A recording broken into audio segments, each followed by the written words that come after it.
ओम श्री उमा महेश्वराय नमः। ओम श्री विष्णुवे नमः। आप सभी को सावन पूर्णिमा की हार्दिक शुभकामनाएं। आज की इस वीडियो में आप सुनेंगे सावन पूर्णिमा की संपूर्ण व्रत कथा। अब सुनिए 32 पूर्णमासी की व्रत कथा। प्रेम से बोलिए भगवान श्री विष्णु जी की जय, माता लक्ष्मी जी की जय। द्वापर युग में यशोदा माँ ने श्री कृष्ण से पूछा, हे कृष्ण, तुम सारे संसार के उत्पन्न करता, पालनहारी और संहार करता हो। आज मुझे कोई ऐसा व्रत बताओ जिसको करने से मनुष्य लोक में स्त्रियों को विधवा होने का भय ना रहे तथा ये व्रत सभी मनुष्यों की मनोकामना पूर्ण करने वाला हो। श्री कृष्ण कहने लगे, हे माता, तुमने अति सुंदर प्रश्न किया है। मैं तुम्हें एक ऐसे व्रत के बारे में विस्तार से बताता हूँ। सौभाग्य की प्राप्ति के लिए स्त्रियों को 32 पूर्णिमा व्रत करना चाहिए। इस व्रत को करने से स्त्रियों को सौभाग्य की प्राप्ति होती है। यह व्रत अत्यंत ही सौभाग्य देने वाला और भगवान शिव के प्रति भक्ति को बढ़ाने वाला है। यशोदा जी कहने लगी, है कृष्ण, प्रथम इस व्रत को मर्त्युलोक में किसने किया था? इसके विशेष में विस्तार से बताओ। श्री कृष्ण कहने लगे, इस भूमंडल पर अनेक प्रकार के रत्नों से परिपूर्ण कातिका नाम की एक नगरी थी। वहां चंद्रहास नामक राजा राज्य करता था। उसी नगर में धनवेश्वर नाम का एक ब्राह्मण था और उसकी स्त्री अति सुशीला रूपवती थी। दोनों ही उस नगरी में बड़े प्रेम से रहते थे। घर में धन धान्य आदि की कोई कमी नहीं थी, परंतु उनको बहुत बड़ा दुख था कि उनकी कोई संतान नहीं है। एक समय एक बड़ा योगी उसी नगरी में आया। वे योगी उस ब्राह्मण के घर को छोड़कर अन्य सभी घरों से भिक्षा लेकर भोजन किया करता था। वे रूपवती से कभी भिक्षा नहीं लेता था। एक दिन वे योगी रूपवती से भिक्षा न लेकर किसी अन्य घर से भिक्षा लेकर गंगा किनारे जाकर भिक्षा को प्रेम पूर्वक ग्रहण कर रहा था कि धनवेश्वर योगी ने ये सब कार्य देख लिया। अपनी भिक्षा के अनादर से दुखी होकर धनवेश्वर योगी बोला, हे महात्मा ने, आप सब घरों से भिक्षा लेते हैं, परंतु आप मेरे घर की भिक्षा कभी नहीं लेते। इसका क्या कारण है? योगी ने कहा, निसंतान के घर की भीख पतितों के अन्न के तुल्य होती है और जो पतितों का अन्न खाता है वे भी पतित होता है। क्योंकि तुम निसंतान हो, इसीलिए पतित हो जाने के भय से मैं तुम्हारे घर की भिक्षा नहीं लेता। धनवेश्वर योगी की ये बात सुनकर बहुत ही दुखी हुआ और हाथ जोड़कर योगी के पैरों में गिर गया और कहने लगा, हे महाराज, यदि ऐसा है तो आप पुत्र प्राप्ति का उपाय बताइए। आप तो सर्वज्ञानी है, मुझ पर कृपा कीजिए। हे भगवान, मेरे घर में धन की कोई कमी नहीं है, परंतु मैं पुत्र न होने के कारण अत्यंत ही दुखी हूँ। आप मेरे इस दुख का हरण करें। आप सामर्थ्यवान है। ये सुनकर योगी कहने लगा, हे ब्राह्मण, तुम देवी चंडी की आराधना करो। घर आकर उसने अपनी पत्नी से सब वृतांत कहा और स्वयं तप करने के लिए वन में चला गया। वन में जाकर उसने चंडी की उपासना की और उपवास किए। चंडी ने 16वें दिन उसको सपने में दर्शन दिया और कहा, धनवेश्वर, जा, तेरे घर पुत्र होगा, परंतु वह 16 वर्ष की आयु में ही मृत्यु को प्राप्त हो जाएगा। यदि तुम दोनों पति पत्नी 32 पूर्णमासियों का व्रत विधि विधान पूर्वक करोगे तो वे दीर्घायु हो जाएगा। जितनी तुम्हारी सामर्थ्य हो, आटे के दिए बनाकर शिवजी भगवान का पूजन करना, परंतु 32 पूर्णमासी के व्रत 32 होने चाहिए। प्रातः काले होने पर इस स्थान के समीप तुम्हें आम का वृक्ष दिखाई देगा। उस पर चढ़कर तुम एक फल तोड़कर शीघ्र ही अपने घर चले जाना और अपनी पत्नी से सब वृतांत कहना। ऋतु स्नान के पश्चात वे स्वस्थ होकर श्री शंकर भगवान का ध्यान करके उस फल को खा लेगी। शंकर भगवान की कृपा से उसको गर्भ हो जाएगा। वह ब्राह्मण प्रातः काले उठा तो उसने एक स्थान के पास ही आम का वृक्ष देखा, जिस पर एक अत्यंत ही सुंदर आम लगा हुआ था। उस ब्राह्मण ने उस आम के वृक्ष पर चढ़कर फल को तोड़ने का प्रयत्न किया, परंतु वृक्ष पर कई बार प्रयत्न करने पर भी वह चढ़ नहीं पाया। तब उस ब्राह्मण को बहुत ही चिंता हुई।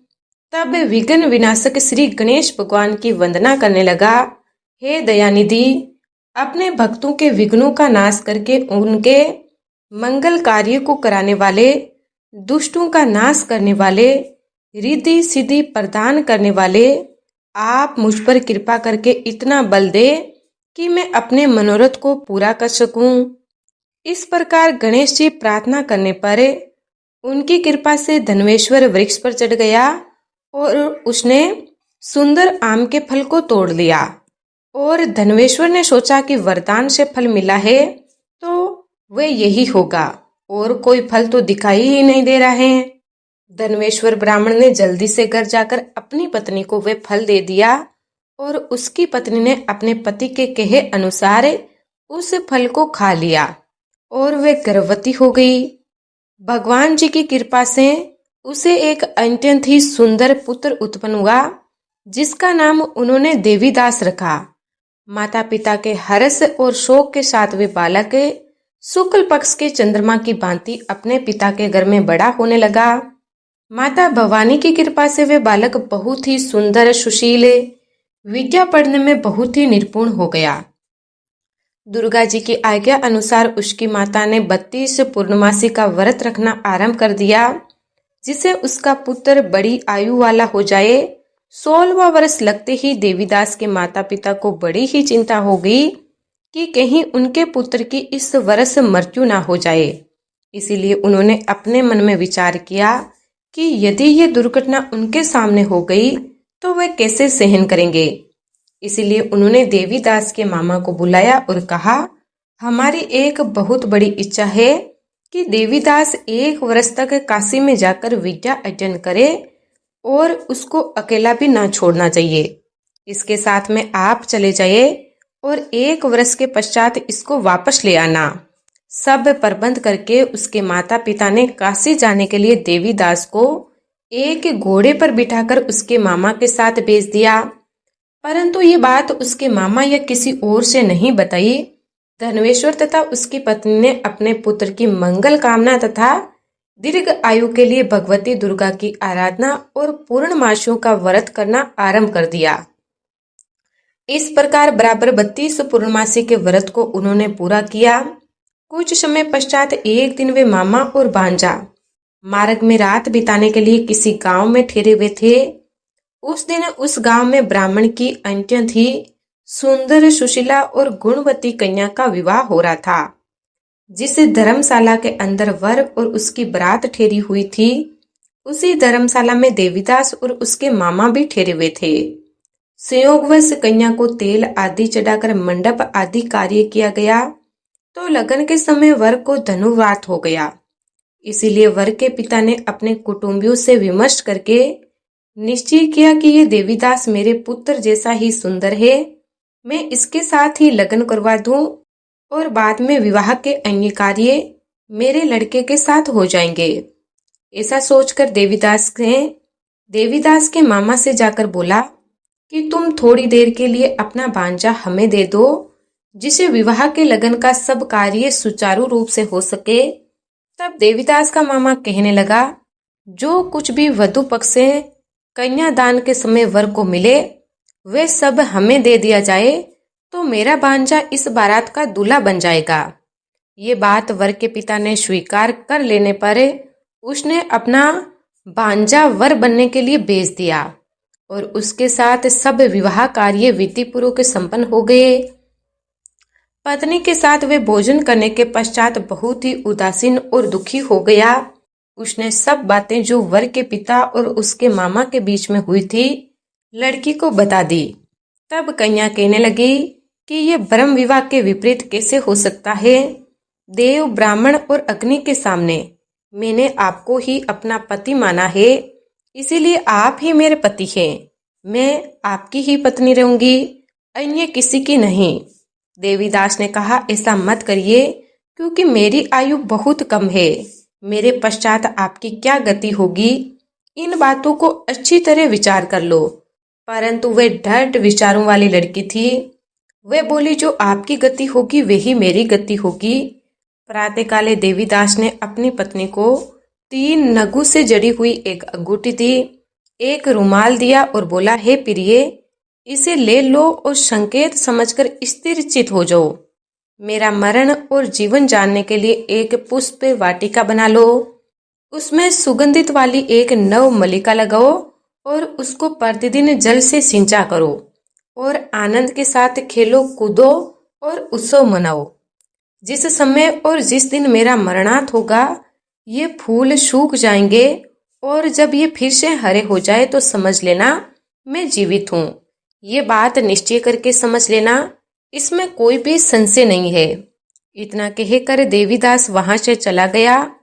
प्रातःकाले होते ही वहां पर गाजे बाजे बजने लगे और जिस समय विवाह कार्य समाप्त करने के लिए वर तथा सभी बराती मंडप में आए, तो कन्या ने वर को बलि प्रकाश से देखकर अपने पिता से कहा कि ये मेरा पति नहीं है। मेरा पति वही है जिसके साथ रात्रि में मेरा पारणी ग्रह हुआ था। इसके साथ मेरा विवाह नहीं हुआ है। यदि ये वही पुरुष है तो बताइए कि मैंने इसको क्या दिया। वधु पक्ष और कन्या पक्ष से कन्यादान के समय जो आभूषण आदि दिए गए थे वो भी दिखाएं, तथा रात में क्या गुप्त बातें मैंने इनसे कही वे सब सुनाइए। पिता ने उसके कहे अनुसार वर को बुलवाया। कन्या की ये बातें सुनकर वे कहने लगा, मैं नहीं जानता। इसके पश्चात लज्जित होकर वह वहां से चला गया और सारी बरात भी अपमानित होकर वहां से लौट गई।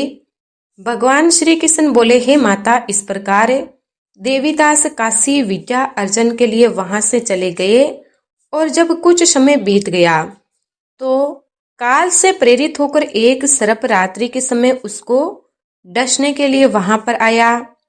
उस विस्तर के प्रभाव से उसके शयन का स्थान चारों ओर से विष की ज्वाला से विषैला हो गया, परंतु व्रत के प्रभाव से उसको काट नहीं पाया, क्योंकि पहले ही उसकी माता ने 32 पूर्णमासी का व्रत रखा था। इसके बाद मध्याह्न के समय स्वयं काल आया और उसके शरीर से प्राणों को निकालने का प्रयत्न करने लगा, जिससे वह मूर्छित होकर पृथ्वी पर गिर गया। उसी समय माता पार्वती के साथ भगवान शंकर वहां आ गए। उसको मूर्छित दशा में देखकर माता पार्वती जी ने शंकर जी से प्रार्थना की, हे महाराज, इस बालक की माता ने पहले ही 32 पूर्णिमासी का व्रत पूरा किया था, जिसके प्रभाव से आप इसको प्राणदान दे। माँ भवानी के कहने पर भक्त वत्सल भगवान शिव जी ने उसको प्राणदान दे दिया। इस व्रत के प्रभाव से काल को भी पीछे हटना पड़ा और देवीदास स्वस्थ होकर बैठ गया। उधर उसकी पत्नी उसके काल की प्रतीक्षा किया करती थी। जब उसने देखा कि उस पुष्प वाटिका में पुष्प कुछ भी नहीं रहे तो उसको अत्यंत ही आश्चर्य हुआ, लेकिन जब वह जैसे ही हरी भरी हो गई तो वे जान गए कि अब उसका पति ठीक ठाक है, वे जीवित हो गया है। ये देखकर वे बहुत ही प्रसन्न हो उठी। अपने पिता से कहने लगे, पिताजी, मेरे पति जीवित है, आप उनको ढूंढिए। जब 16वां वर्ष से व्यतीत हो गया तो देवीदास भी अपने मामा के साथ काशी से चला गया। इधर उसके ससुर उसको ढूंढने के लिए अपने घर से जाने ही वाले थे कि वे दोनों मामा भांजा वहां पर आ गए। उनको आया देखकर उनके ससुर को बड़ी ही प्रसन्नता हुई और वे उन्हें अपने घर ले गए। उस समय नगर के निवासी भी वहां इकट्ठे हो गए और सब ने निश्चय किया कि अवश्य ही इसी बालक के साथ कन्या का विवाह हुआ था। उस बालक ने कन्या को जब देखा तो पहचान लिया कि ये तो वही है जो संकेत करके गया था। कुछ दिन बाद देवीदास ने अपनी पत्नी और मामा के साथ अपने ससुर के घर से बहुत सारे उपहार लेकर अपने माता पिता के घर गए। अपने गांव के निकट पहुंचने पर कई लोग उठकर उसके माता पिता को पहले ही खबर देने के लिए चले गए कि तुम्हारा पुत्र देवीदास अपनी पत्नी और मामा के सहित आ रहा है। ऐसा समाचार सुनकर माता पिता को विश्वास नहीं हुआ, परंतु जब और लोगों ने भी आकर यही बात कही, उन्हें बताया, तो उनको बड़ा ही आश्चर्य हुआ। लेकिन थोड़ी देर में देवीदास ने आकर अपने माता पिता के चरणों में अपना सर रखकर प्रणाम किया और उसकी पत्नी ने अपने सास ससुर के चरणों को स्पर्श किया। तो माता पिता ने अपने पुत्र और पुत्र वधू को हज्जे से लगा लिया और दोनों की आंखों में प्रेम के आंसू बहने लगे। अपने पुत्र और पुत्र वधू के आने की खुशी में धनवेश्वर ने बड़ा ही भारी उत्सव किया और ब्राह्मणों को दान दक्षिणा देकर प्रसन्न किया। श्री कृष्ण भगवान कहने लगे, इस प्रकार धनवेश्वर 32 पूर्णमासियों के व्रत के प्रभाव से पुत्रवान हो गया। जो भी स्त्रियां 32 पूर्णमासी के व्रत को करती हैं, वे जन्म जन्मांतर में वैद्य का दुख नहीं भोगती और सदैव सौभाग्यवती रहती है। व्रत करने वाले चाहे स्त्री हो या पुरुष, भगवान शंकर की कृपा से संसार के सकल आनंद भोगकर अंत में आवागमन रहित होकर शिवलोक को प्राप्त होता है। प्रेम से बोलिए श्री लक्ष्मी नारायण भगवान की जय, उमा महेश्वर भगवान की जय। अब सुनिए पूर्णिमा व्रत की दूसरी कथा। पौराणिक कथा के अनुसार एक बार की बात है, किसी नगर में एक सेठ और सेठानी रहते थे। सेठानी प्रतिदिन श्री भगवान विष्णु की पूजा अर्चना किया करती थी, लेकिन उसका पूजा करना उसके पति यानी सेठ को बिल्कुल भी पसंद नहीं था। इसी कारण सेठ ने एक दिन अपनी पत्नी को घर से निकाल दिया। घर से निकाले जाने के बाद सेठानी जंगल की तरफ निकल पड़ी। रास्ते में जाते समय जेठानी ने जंगल में 4 आदमी को देखा जो मिट्टी खोद रहे थे। तब सेठानी ने उन आदमी के पास गई और उन लोगों से कहा, कृपया आप मुझे किसी काम पर रख ले।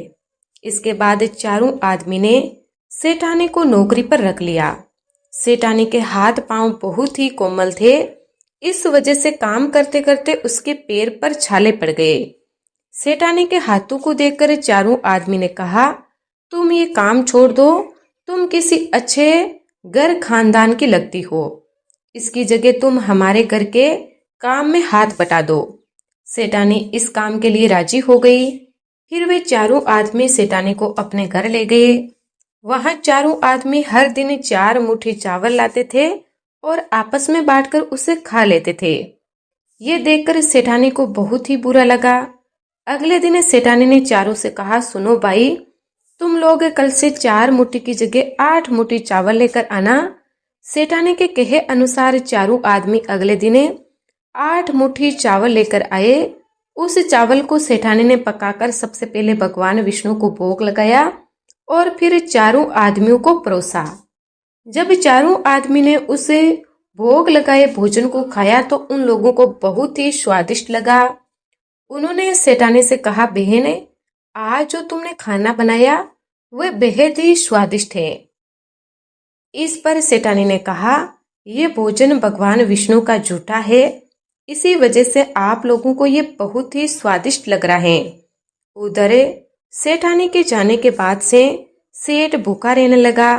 आसपास के लोग उसे देखकर ताने भी मारते थे कि यह आदमी सिर्फ अपनी पत्नी की वजह से ही भोजन किया करता था। ऐसा बार बार सुनने के बाद सेठ एक दिन अपनी पत्नी की तलाश में जंगल की तरफ निकल पड़ा। रास्ते में सेठ को मिट्टी खोदते हुए वही 4 आदमी दिखाई दिए। उसे देखकर सेठ ने कहा, सुनो भाई, क्या तुम मुझे काम पर रख सकते हो? तब चारों आदमी ने उसे काम पर रख लिया, किंतु मिट्टी खोदने से सेठ के हाथों में भी छाले पड़ने लगे, यहाँ तक कि उनके बाल भी उड़ गए। ये देखकर चारों आदमी को सेठ पर दया आ गई और उसने कहा, सुनो भाई, तुम इस काम को छोड़ दो, तुम किसी अच्छे घर से लगते हो, तुम हमारे घर चलो, वहां कुछ काम में हाथ बटा लेना। सेठ ने उन चारों की बात मान ली। वे उनके साथ उनके घर चले गए। घर पहुंचने के बाद सेठ ने जैसे ही सेठानी को देखा वे पहचान गए, लेकिन सेठानी घूंघट में थी और सेठ के चेहरे को नहीं देख पाई। इस वजह से वे अपने पति को नहीं पहचान पाई। हर दिन की तरह इस दिन भी सेठानी ने भोजन बनाकर विष्णु भगवान को भोग लगाया और सभी को खाना परोसने लगी।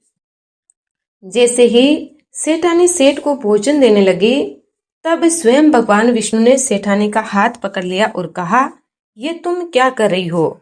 ये सुनकर सेठानी ने कहा, मैं कुछ नहीं कर रही हूँ, मैं तो बस भोजन दे रही हूँ। भगवान विष्णु ने मेरा हाथ पकड़ दिया है। तब सेठ जी ने चारों आदमी से कहा, हमें भी भगवान विष्णु के दर्शन करो। इसके बाद सेठानी हाथ जोड़कर भगवान विष्णु से अनुरोध करने लगी, हे प्रभु, आप मेरी तरह इन्हें भी दर्शन दे। तब भगवान विष्णु वहां प्रकट हो गए। इस दृश्य को देखते ही सेठ ने सेठानी से क्षमा मांगी और उसने अपने घर साथ चलने को कहा। फिर चारों भाइयों ने बहुत सारा धन देकर अपनी बहन को विदा किया। इस घटना के बाद से सेठ भी भगवान विष्णु के भक्त बन गए और उनकी श्रद्धापूर्वक पूजा करने लगे।